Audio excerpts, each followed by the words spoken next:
Faktanya, Jakarta adalah kota dengan tingkat polusi udara tertinggi di Asia Tenggara. Pernah divonis oleh dokter karena pencemaran udara itu dibilang krodit, paru-paru krodit gitu. Dampak nyata polusi udara mulai bermunculan. Jika kondisinya saat ini sudah memprihatinkan, apakah Jakarta masih layak dihuni oleh anak dan cucu kita kelak?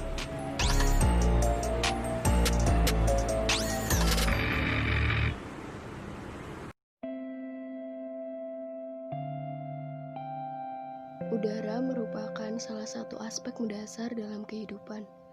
Keberadaan udara untuk makhluk hidup dan benda-benda lainnya sangat penting dan memiliki peranan yang sangat besar. Oleh karena itu, pemanfaatan udara untuk kehidupan seharusnya lebih diperhatikan dan dilaksanakan secara hati-hati. Sebagai pemegang peranan penting dalam kehidupan, manusia ditugaskan untuk selalu menjaga kelestarian dan keberlangsungan kehidupan. Mendapatkan kualitas udara yang baik tentu saja juga menjadi tugas bersama.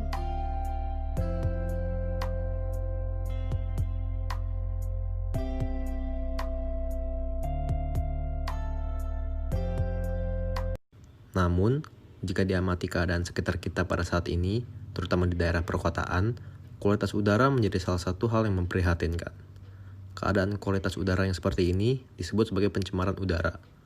Pencemaran udara merupakan keadaan di mana menurunnya kualitas udara hingga akhirnya dapat menyebabkan gangguan pada kesehatan manusia serta kerusakan pada lingkungan. Masalah ini bukan hanya terjadi akhir-akhir ini saja, tetapi sudah menjadi masalah sejak bertahun-tahun lamanya dan kurang mendapatkan perhatian dari masyarakat karena adanya kebutuhan hidup yang kian harus dipenuhi, seperti kebutuhan kendaraan bermesin. Gereja sendiri memandang hal tersebut lewat salah satu dokumennya, yaitu Laudato Si, yang membahas mengenai polusi dan perubahan iklim.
Nama saya Anteo Matthew. Saya akan menjelaskan tentang isi dari polusi udara. Yang pertama, keadaan udara dapat mempengaruhi kehidupan manusia. Polusi adalah pencemaran lingkungan yang menyebabkan turunnya kualitas lingkungan dan ketergantungan kesehatan serta ketenangan makhluk hidup, termasuk manusia. Polusi atau sering disebut pencemaran adalah masuk atau dimasukkannya makhluk hidup saat energi atau komponen lain ke dalam air atau udara.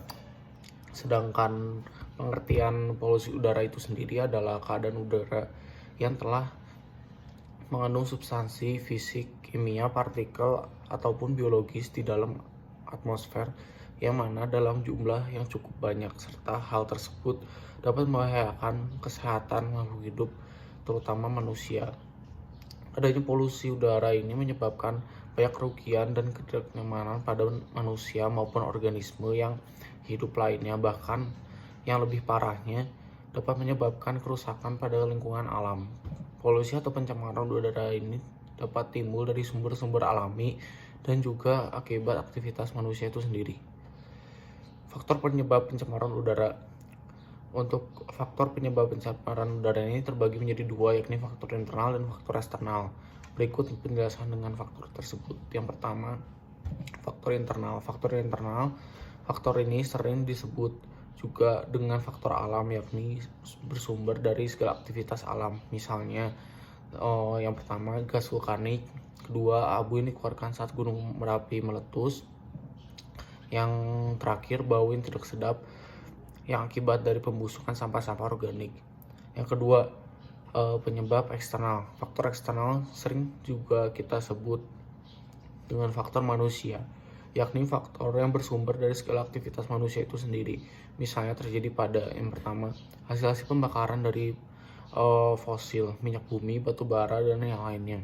Yang kedua, limbah-limbah hasil buangan dari aktivitas pabrik industri, yang mana tentunya dapat aktivitas tersebut membutuhkan atau memakai zat kimia organik serta anorganik. Yang ketiga, pemakaian zat kimia yang disemprotkan ke udara. Yang keempat, hasil dari pembakaran sampah-sampah rumah tangga. Yang kelima, kebakaran terjadi di hutan atau pembakaran pohon. Polutan pencemar udara. Ada beberapa polutan atau kandungan yang terdapat di pencemaran udara. Di antaranya yang pertama itu CO2, yang kedua CO, ketiga CFC, keempat SO dan SO2. Dampak pencemaran udara terhadap manusia. Yang pertama, dampak kesehatan. Substansi pencemaran yang terdapat di udara dapat masuk ke dalam tubuh melalui sistem pernafasan. Jauhnya penetrasi zat pencemaran ke dalam tubuh bergantung pada jenis pencemar. Partikulat berukuran besar dapat tertahan di saluran pernafasan bagian atas, sedangkan partikulat berukuran kecil dan gas dapat mencapai ke paru-paru. Dari paru-paru ini, zat pencemar diserap oleh sistem peredaran darah dan menyebar ke seluruh tubuh. Dampak kesehatan yang paling umum dijumpai adalah ISPA, infeksi saluran pernafasan akut, termasuk diantaranya asma, bronkitis, dan gangguan pernafasan lainnya. Partikel yang mencemari udara dapat merusak lingkungan manusia, tanaman, dan hewan. Udara yang telah tercemar oleh partikel dapat menimbulkan berbagai penyakit saluran pernafasan pneumonis yang merupakan penyakit saluran pernafasan disebabkan oleh adanya partikel yang masuk atau mengendap dalam paru-paru, akan menentukan letak penempelan atau pengendapannya. Dampak lingkungan pencairan es di kutub, perubahan iklim regional dan global, perubahan siklus hidup flora dan fauna, proses terjadinya efek rumah kaca, dan terjadinya hujan asam, dan pemanasan global.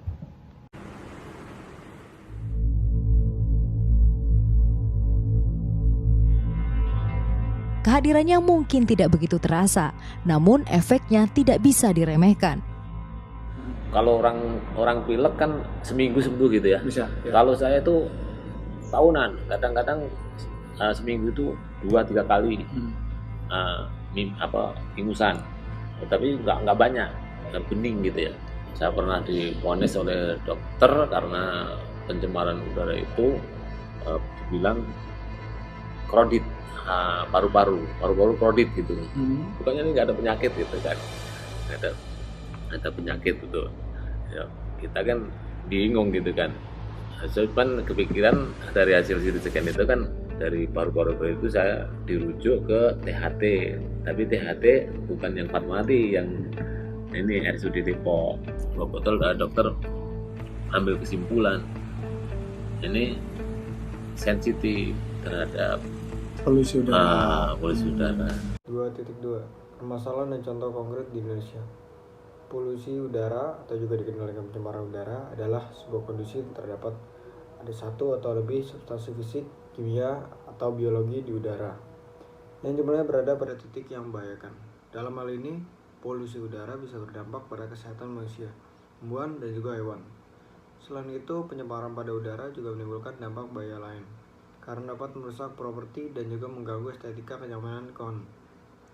Polusi udara seperti di Jabodetabek dan sekitar menyebabkan berbagai masalah kesehatan bagi masyarakat. Berbagai penelitian menyebutkan polusi udara menimbulkan masalah kesehatan serius mulai dari kerusakan sel dalam tubuh, stroke, kanker otak, keguguran, sampai masalah kesehatan mental. Berdasarkan data Stasiun Pemantauan Kualitas Udara atau SPKU, Dinas Lingkungan Hidup Jakarta 2019, terutama SKPU di Kebonjeruk, menunjukkan kualitas udara tak sehat dari 4 SPKU wilayah lain di Jakarta, Bundaran Hotel Indonesia, Kelapa Gading, Jagakarsa, dan Lubang Buaya. World Health Organization, polusi udara dunia menghirup udara beracun. Berdasarkan data inventarisasi Dinas Lingkungan Hidup Jakarta, penyumbang polusi udara 75% transportasi darat, 8% industri, 9% pembangkit listrik dan pemanas, dan 8% pembakaran domestik. Kendaraan bermotor yang melewati jalan di ibu kota berdasarkan data statistik transportasi Jakarta terus meningkat setiap tahun. Lalu, seberapa buruk sebenarnya kualitas udara di Jakarta? Mengenai kualitas udara di ibu kota Jakarta ini sejak 2017 dan kita menemukan bahwa kualitas udara di Jakarta ini menjadi salah satu kota dengan kualitas udara terburuk.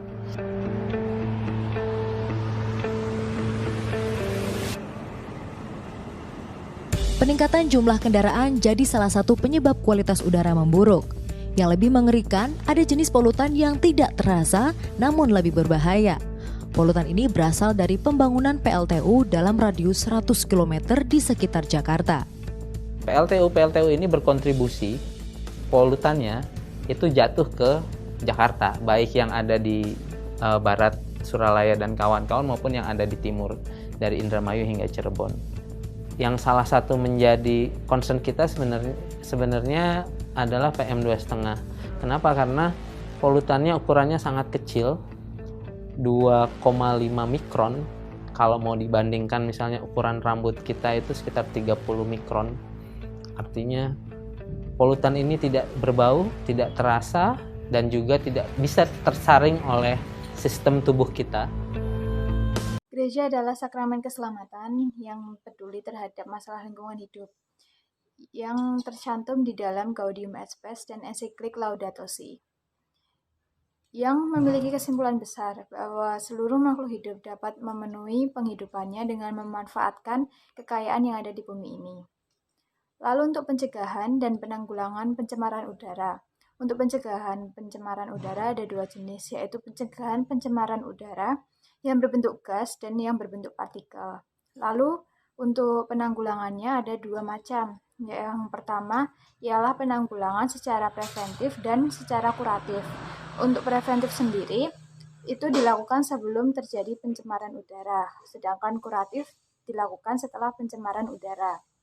Lalu pemerintah juga mencanangkan berbagai macam program untuk menanggulangi polusi ini. Salah satunya ialah program Langit Biru yang dipergunakan untuk memperbaiki kualitas udara yang tercemar. Untuk lebih lanjutnya ada di video selanjutnya. Lalu, apa yang bisa kita lakukan? Selain penggunaan masker yang benar, kita bisa ikut mengurangi polusi udara, seperti tidak membakar sampah, mengurangi rokok, mengurangi produk kemasan, hingga beralih ke moda transportasi publik yang sudah disediakan pemerintah. Kan sudah ada busway, sudah ada MRT, sebentar lagi mudah-mudahan ada LRT. Nah itu akan menolong mudah-mudahan. Dan masyarakat juga harus aware.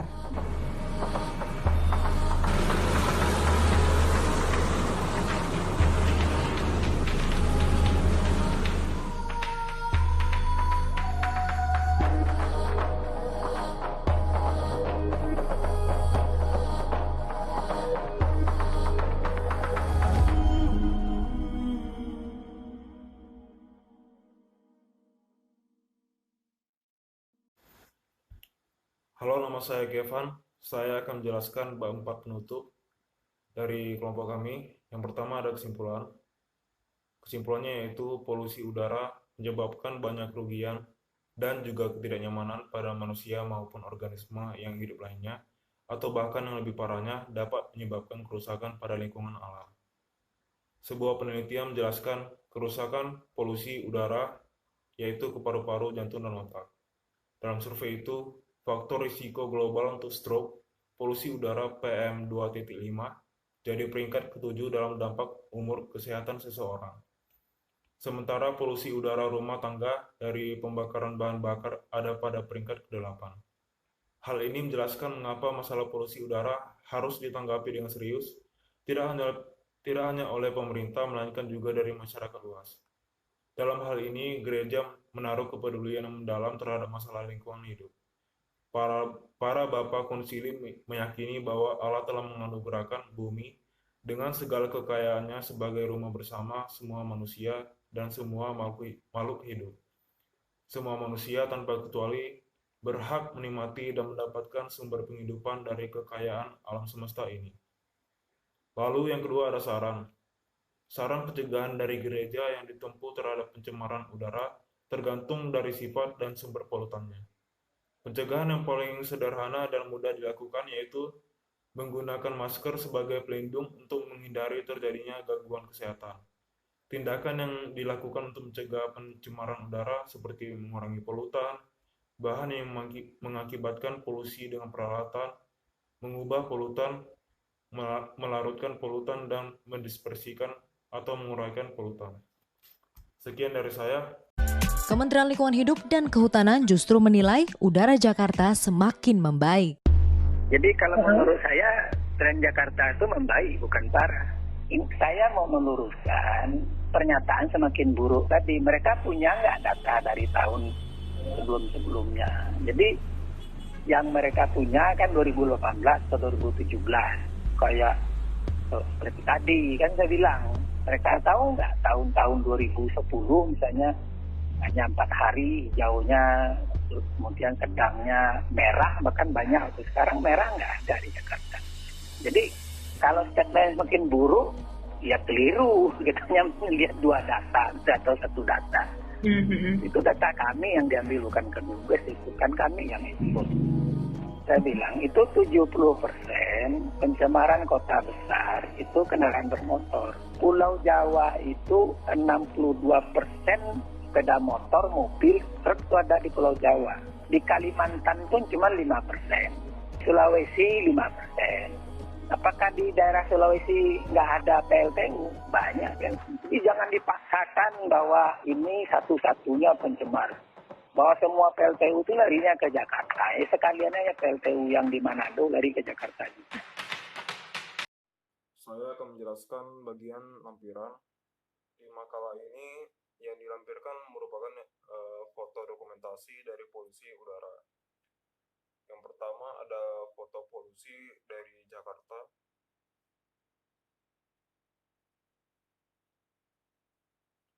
Yang kedua ada dari Medan.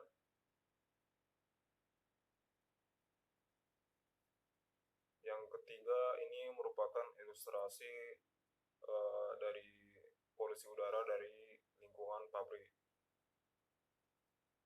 Berikutnya ada dari Medan juga. Kemudian ada dari Jakarta. Kemudian ada dari ilustrasi dari suatu perkotaan juga. Itu kalau polusi malah besaran polusi ini ya kendaraan daripada pembangkit ini. Sebenarnya proyek kita Jawa 910 ini kan dimulai sejak tahun 2017 ya. Nah, progres sudah 97% ya, sebentar lagi akan selesai. Alhamdulillah pembangkit kita yang akan kita bangun ini adalah pembangkit yang paling ramah lingkungan, termasuk adalah ada teknologi desulfurisasi ya. Desulfurisasi. Progress desulfurisasi. Ya, jadi di FGD itu namanya, progress desulfurisasi. Jadi untuk menghindari sulfur yang keluar dari teropong.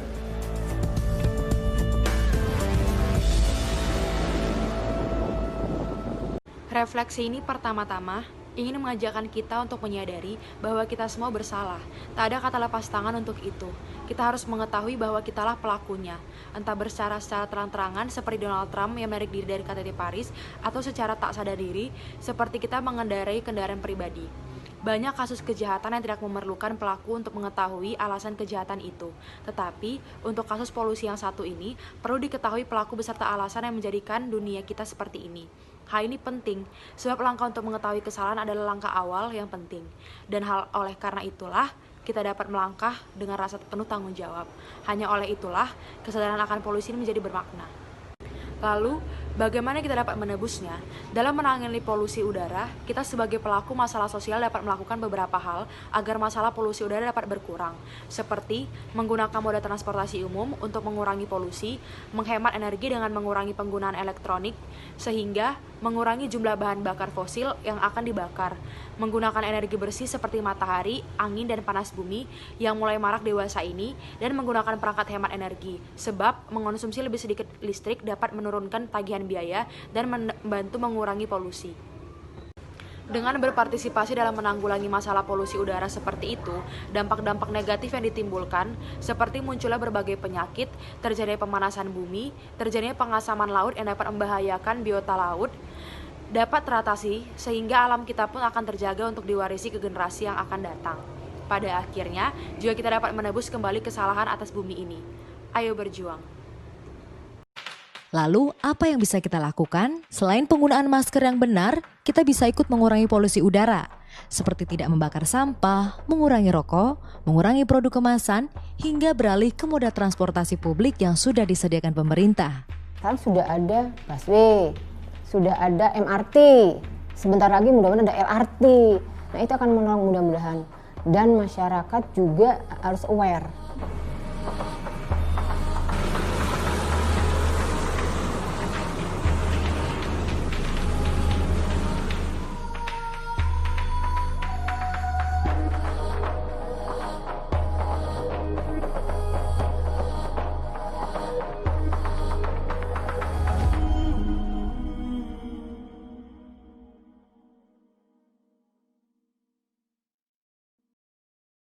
Masalah polusi udara dari hari ke hari semakin menjadi-jadi.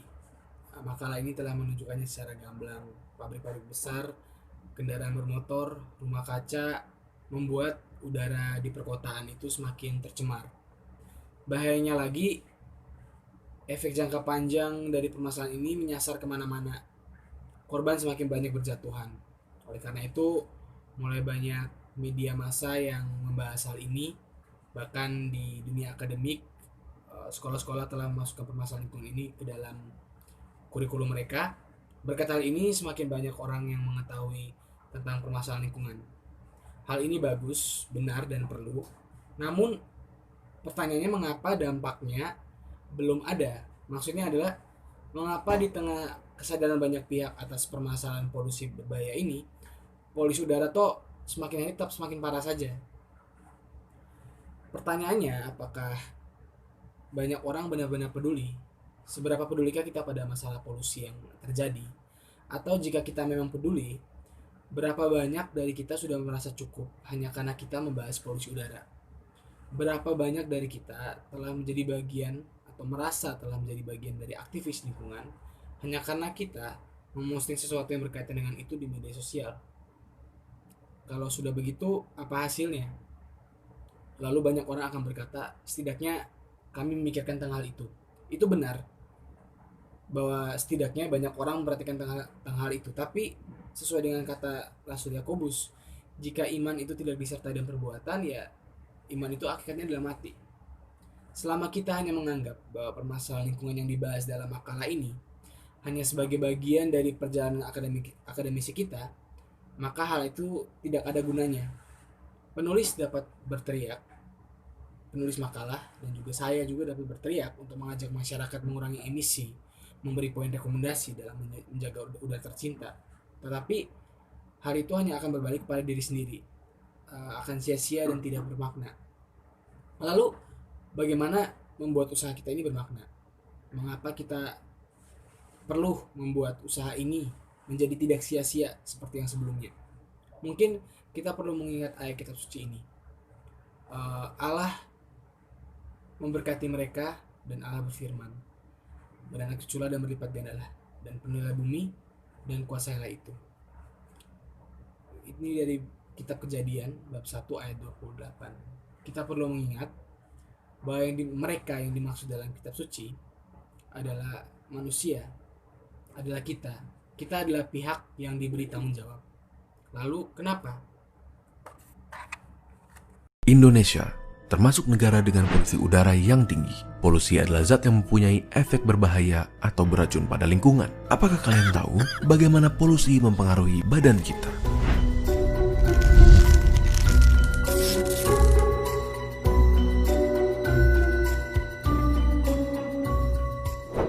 Terdapat dua cara polusi memasuki udara. Yang pertama, pollutant source, di mana polutan berasal dari satu sumber seperti emisi pabrik. Yang kedua adalah non-pollutant source, di mana polutan berasal dari banyak sumber seperti mobil. Terdapat dua jenis polutan, di mana polutan primer adalah polutan yang dapat menyebabkan kerusakan secara langsung atau bereaksi di udara untuk membentuk zat yang merusak, dan polutan sekunder, di mana polutan terbentuk sebagai hasil reaksi antara polutan primer dan komponen udara. Tiga organ utama yang dipengaruhi oleh polusi udara adalah tiga organ yang sangatlah penting: paru-paru, jantung, dan otak. Polutan di udara adalah molekul-molekul kecil yang dapat dengan mudah masuk ke dalam tubuh di saat kita bernafas. Mereka dapat menyebabkan inflamasi di paru-paru yang dapat mengakibatkannya kehilangan kapasitas dan mengurangi fungsinya seiring waktu. Penumpukan polutan ini dapat menyebabkan penyakit pada paru-paru kita seperti asma, emfisema, bronkiolitis, bahkan kanker. Terlebih lagi, molekul buruk ini bisa masuk ke aliran darah, seperti membuat jantung kita stres dan bekerja lebih keras untuk berusaha menyediakan tubuh dengan jumlah normal oksigen. Molekul-molekul ini bisa menyebabkan inflamasi dan konstriksi pada pembuluh darah, yang bisa juga menyebabkan stroke jika pembuluh darah yang terlibat berhubungan dengan otak. Selain itu, molekul-molekul ini bisa memecahkan plak yang sudah terbentuk sebelumnya di pembuluh darah akibat pola makan yang tidak sehat, dan mengakibatkan blokir pada pembuluh yang terlibat. Hal ini dapat menyebabkan kondisi yang mengancam nyawa, seperti serangan jantung maupun stroke. Biasanya, mereka yang rentan terhadap masalah kesehatan akibat polusi udara adalah mereka yang mempunyai kondisi pada jantung dan paru-paru, ibu-ibu hamil, bekerja di luar ruangan, orang tua, anak di bawah umur 14 tahun, dan atlet yang berlatih di luar ruangan. Jadi, bagaimana cara kita menghindarinya? Berikut adalah 5 tips dari WHO. Pertama, batasi berjalan di jalanan yang sibuk, dan jika membawa anak kecil, angkat mereka supaya berada lebih tinggi dari posisi knalpot. Kedua, batasi menghabiskan waktu di daerah yang ramai kendaraan seperti lampu merah. Ketiga, jika kalian berolahraga, lakukanlah di daerah yang lebih tidak berpolusi. Keempat, batasi penggunaan kendaraan seperti mobil di hari yang berpolusi tinggi. Dan yang terakhir, jangan membakar sampah karena asapnya dapat merusak kesehatan kita. Mari kita sama-sama melakukan peran kita dalam menjaga lingkungan, agar lingkungan pun bisa menjaga kesehatan kita. Bagikan video ini ke teman kalian untuk ikut mengajak mereka menghargai lingkungan demi kesehatan. Jika ada topik yang kalian ingin kami bahas, kalian bisa tulis di kolom komentar untuk kami lihat. Terima kasih dan sampai ketemu di video berikutnya.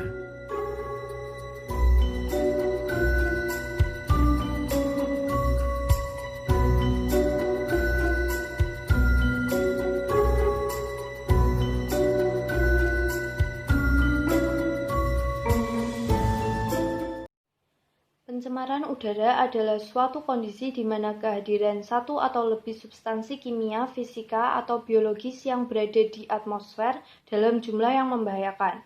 Berbahaya bagi kesehatan manusia, hewan, tumbuhan, serta dapat mengganggu estetika dan kenyamanan dan juga dapat merusak properti. Polusi udara merupakan salah satu jenis dari pencemaran lingkungan hidup selain pencemaran tanah, pencemaran air, dan pencemaran suara. Pencemaran udara adalah perusakan terhadap kualitas udara. Kerusakan kualitas ini disebabkan oleh berbagai sumber, baik sumber biologis maupun non-biologis. Polusi udara dapat bersumber dari berbagai macam, antara lain asap pabrik, asap kendaraan bermotor, limbah industri, limbah rumah tangga, dan sebagainya. Beberapa sumber ini juga menjadi sumber pencemaran tanah. Pengertian pencemaran udara sendiri menurut Peraturan Pemerintah RI Nomor 41 Tahun 1999 tentang pengendalian pencemaran udara adalah masuknya atau dimasukkannya zat energi dari komponen lain ke dalam udara ambien oleh kegiatan manusia, sehingga mutu udara turun sampai ke tingkat tertentu yang menyebabkan udara ambien tidak dapat memenuhi fungsinya. Berbeda dengan proses alamiah, kegiatan manusia yang menghasilkan zat berlebih kemudian masuk ke dalam udara mengakibatkan beban berat sehingga udara tidak dapat memenuhi fungsinya lagi. Sektor transportasi menurut BPLH DKI Jakarta tahun 2013 memegang peran yang sangat besar dan penting dalam pencemaran udara. Di kota-kota besar, kontribusi gas buang kendaraan bermotor sebagai sumber polusi udara mencapai 60-70%, sementara kontribusi gas buang dari cerobong asap industri hanya berkisar 10-15%. Dan sisanya berasal dari sumber pembakaran lain seperti rumah tangga, pembakaran sampah, kebakaran hutan, dan lain-lain. Penyebab pencemaran udara di Indonesia sekitar lebih dari 70% merupakan hasil emisi kendaraan bermotor. Kendaraan bermotor mengeluarkan zat-zat berbahaya yang menimbulkan dampak negatif baik bagi kehidupan manusia maupun terhadap lingkungan. Zat berbahaya tersebut seperti timbal atau timah hitam, suspended particulate matter, oksida nitrogen, hidrokarbon, karbon monoksida, dan oksida fotokimia. Pencemaran udara sendiri memberikan dampak yang begitu besar terhadap lingkungan maupun manusia. Dampak tersebut seperti dampak kesehatan, di mana dampak pencemaran debu bisa menyebabkan penyakit paru-paru seperti bronkitis, serta penyakit saluran pernapasan lainnya. Sedangkan dampak pencemaran oleh zat kimia seperti karbon monoksida dapat menyebabkan gangguan terhadap hemoglobin. Kemudian ada dampak ekonomi, di mana hasil kajian Bank Dunia menemukan bahwa dampak ekonomi akibat pencemaran udara di Indonesia sebesar 1,8 triliun rupiah. Jumlah ini akan meningkat hingga 4,3 triliun rupiah pada tahun 2015. Selanjutnya ada dampak sosial, di mana akibat pencemaran udara, orang-orang tidak dapat menghirup udara yang segar dan sehat. Setiap hari harus melihat dan menghirup asap. Akibatnya, aktivitas sosial pun menjadi terhambat. Selanjutnya ada dampak pada pendidikan. Dari segi pendidikan, dampak pencemaran udara dapat mempengaruhi tingkat belajar para siswa. Mereka terhambat dalam hal berpikir dan juga terhambat pula dalam menyelesaikan suatu permasalahan. Kemudian ada juga dampak terhadap pertanian. Pencemaran udara sangat berpengaruh pada sektor pertanian. Kurangnya lahan hijau, tempat pohon melakukan fotosintesis karena dapat mengganggu pertumbuhan pohon. Tanaman juga akan rawan penyakit. Penyakit tersebut seperti klorosis, nekrosis, dan sebagainya. Ini menyebabkan sirkulasi udara menjadi buruk dan kurang sehat. Udara menjadi kotor sehingga tidak baik untuk dihirup. Dampak lainnya ada juga hujan asam. Tingkat keasaman atau pH normal air hujan adalah 5,6. Polusi udara akibat SO2 dan NO2 yang bereaksi dengan air hujan akan membentuk asam dan mempengaruhi pH air hujan. pH akan menjadi turun. Dampak dari hujan asam ini mempengaruhi kualitas air di permukaan. Hujan asam juga melarutkan logam-logam berat yang terdapat dalam tanah sehingga mempengaruhi kualitas air tanah dan air di permukaan. Kemudian ada efek rumah kaca. Efek rumah kaca disebabkan oleh keberadaan CO2, CFC, metana, ozon, dan N2O di lapisan troposfer. Keseluruhan gas ini menyerap radiasi panas matahari yang dipantulkan oleh permukaan bumi. Akibatnya panas terperangkap dalam lapisan troposfer sehingga menimbulkan fenomena yang disebut pemanasan global. Dampak dari pemanasan global ini antara lain pencairan es di kutub, naiknya permukaan air, laut, perubahan iklim, perubahan siklus hidup flora dan fauna. Kemudian ada juga kerusakan lapisan ozon. Lapisan ozon yang berada di stratosfer dalam ketinggian 20 hingga 35 km merupakan pelindung alami bumi. Lapisan ini berfungsi untuk memfilter radiasi ultraviolet B dari matahari. Pembentukan dan penguraian molekul-molekul ozon atau O3 terjadi secara alami di stratosfer. Emisi CFC yang mencapai stratosfer dan bersifat sangat stabil menyebabkan laju penguraian molekul-molekul ozon lebih cepat dari pembentukannya. Hal ini menyebabkan terbentuknya lubang-lubang pada lapisan ozon. Kerusakan lapisan ozon menyebabkan sinar UVB matahari tidak terfilter. Akhirnya dapat mengakibatkan kanker kulit serta penyakit pada tanaman.